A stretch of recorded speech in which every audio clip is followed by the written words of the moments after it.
What's up everyone, Jordan back again with another video, and this is going to be my top 10 films of the decade. Now, as you can imagine, this was not an easy list to put together at all. There's been so many great films. Now, this is just my opinion, it's not a definitive list or anything like that. I haven't seen every film from the past decade, and I'm sure no one's list is going to be the same. I mean, there's a couple of films on here that I haven't seen on anyone's list, so there you go. Now, I've got a few honourable mentions, so let's just crack on with them. For my honourable mentions, we've got Sicario 1 and 2. I thought the second one was a little bit better. We've got Star Wars The Force Awakens. Now, Star Wars is always going to cause a difference of opinion, isn't it? But I really enjoyed The Force Awakens. Straight Outta Compton. We've got Hacksaw Ridge, brilliant film from Mel Gibson. Coco, a very underrated Disney Pixar film. Baby Driver, Bohemian Rhapsody, which was such a surprise. I couldn't stop listening to Queen after that for about 3 months, and I didn't even like Queen to start with, or I wasn't really into them. We've got Once Upon a Time in Hollywood, that just come out last year. Gone Girl, David Fincher film, one of my favourite directors of all time. Drive, The Town, Rush, and Life of Pi. Now, there was a couple there that are nearly put into the list, but they're my honourable mentions. Okay, kicking it straight off with number 10, and that is going to be Birdman. Now, this is a film about Michael Keaton, who's a theatre actor, and he's got this alter ego who keeps talking to him and stuff, and advising him on life, and sometimes giving him the wrong advice. This was a real surprise for me. I didn't really know much about it going in, but it just intrigued me, like, what is this Birdman, you know? Now, there's a scene in this with Michael Keaton and Edward Norton, and they're just round this table on stage. I think they're just practicing for an upcoming play or whatever, and this camera just pans around them for about 5 minutes, and it really is brilliant acting. It's magical acting. It's just like a really intense 5 minutes little argument they're having, or a discussion, and it's the best scene in the film. Just, you've got to see it. It really is. I love Edward Norton. He's one of my favourite actors of all time, and I really love Michael Keaton. This is a great film. If you haven't seen Birdman, check it out. Okay, number 9 is going to be Kick-Ass. I think you've all seen Kick-Ass. I mean, I haven't really spoke to many people who haven't. It's about a young lad. He just wants to become a superhero, and he starts taking on crime himself, and he's getting a bit confident with it, but one day he does get a beating, and these two superheroes, who are actually real superheroes, coming to his rescue, and he can't believe that these are in the real world. And one of them is only an 11-year-old girl, and she's just like chopping people's heads off and everything. It's a really nice taste on a really nice twist on the comic book genre. I love Kick-Ass. It's really violent. It's like a cartoonist type film, but it's intended for adults. Kick-Ass is great, and I really like the second one as well. So yeah, Kick-Ass, number 9. Okay, number 8. I thought this film was going to be another one of them horror films that is just like jump scares and stuff, the way just from going by what the trailers are seeing and everything, and this was a real surprise, and it is Ari Aster's Hereditary. Wow, this was very uncomfortable to watch. I mean, I love my horror, and this and It Follows are probably the best 2 horrors to come out of the last 10 years. I should have really put It Follows on my honourable mentions there, to be honest, but anyway. Yeah, Hereditary, it's just, I can't really give too much away about it. It's just best going in sort of blind if you haven't seen it. There's a young girl in it, she's really creepy, like, really creepy though, and Toni Collette, who plays a mum in it, she is absolutely amazing. It's like one of the best performances from an actress I've ever seen, and she's even got a record to stay, like, she's not bothered about the fame and all that, she just likes to do it, be a professional, and that's exactly what she is in this film. She is amazing, absolute 10 out of 10 performance. It's a very, very creepy film, very uncomfortable to watch, and Ari Aster done a brilliant job. So yeah, number 8, if you like your horror, get on Hereditary. Now this one might come as a little bit of a surprise. I haven't seen this on anyone's list. Sorry. I watched the IGN top 100 of the decade, and this weren't even on their top 100. And it's quite surprising, really, because when it come out, everyone loved it. Everyone I've spoke to likes it, and I certainly loved it. And that is Disney's Beauty and the Beast. By far their best live action film. As you can tell, none of the other live action films are going to be on this list because they all came out this decade. But this is by far the best, and it's like a cartoon just came to life. What they done to make this look like the cartoon but an adult version was brilliant. It looked brilliant, it looked colourful. Emma Watson was great. The only little downfall I had with it was the CGI on the Beast a little bit, but apart from that, I really can't fault it. It was brilliant. It made you feel really good watching it. And you know what? Beauty and the Beast, I recommend it to everyone. It really, it is a proper feel-good film. It really is. And that's one of the very few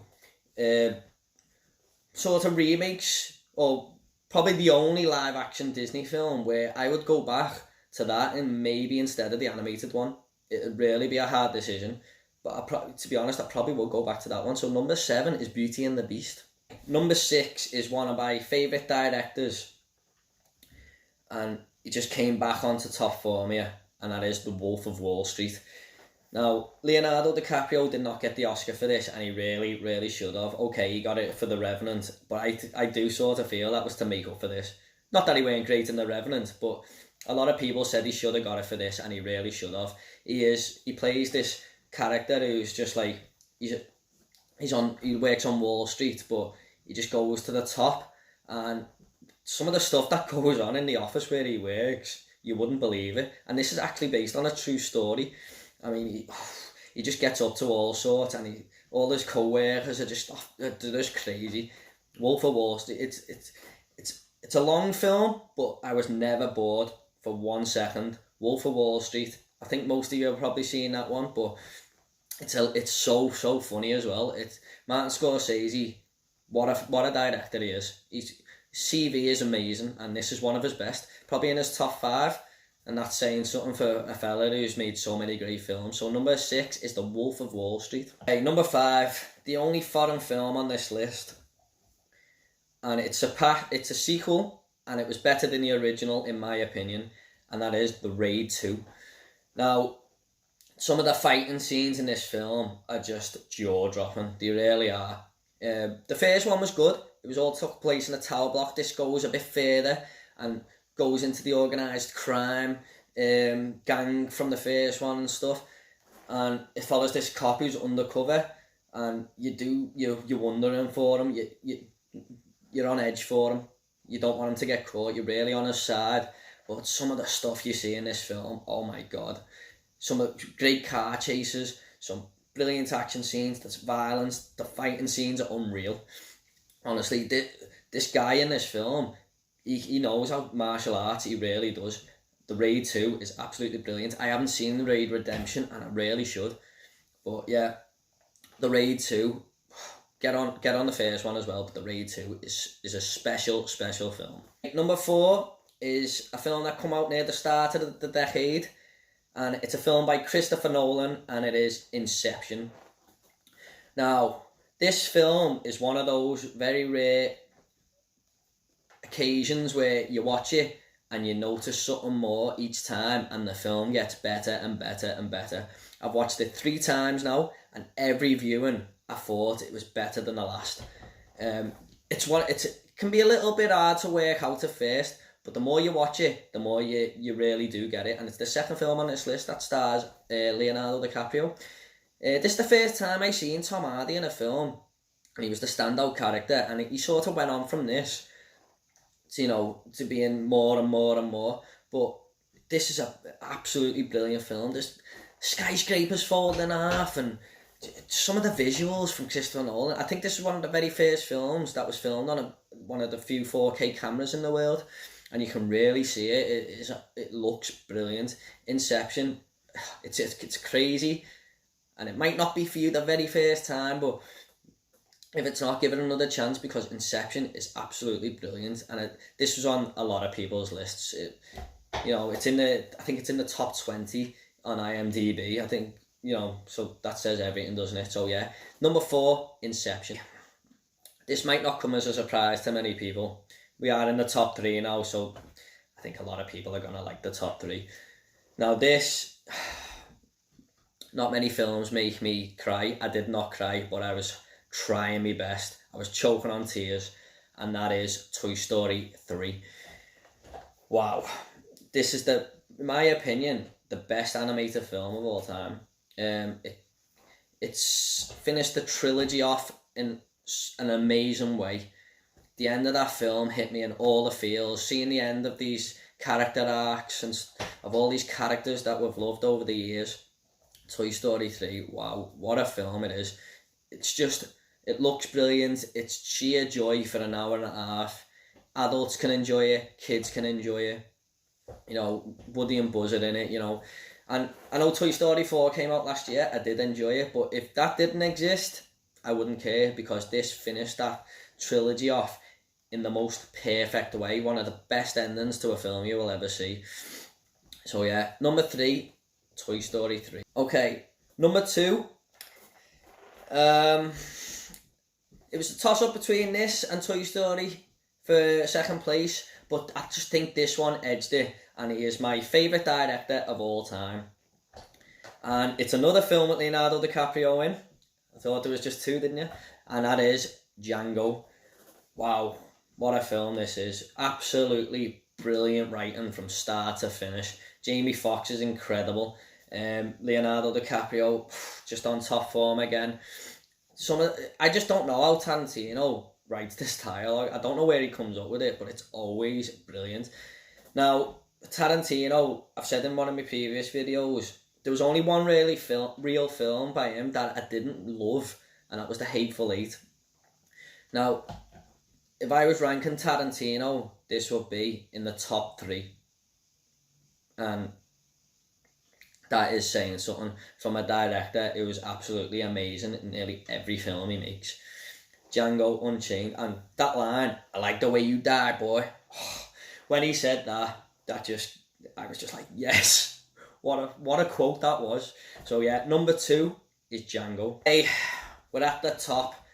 The best film of the decade. I don't know if you've guessed it already. Some of you probably have. This came out last year, and I could not stop thinking about it for days. And I mean days. It was just stuck in my head.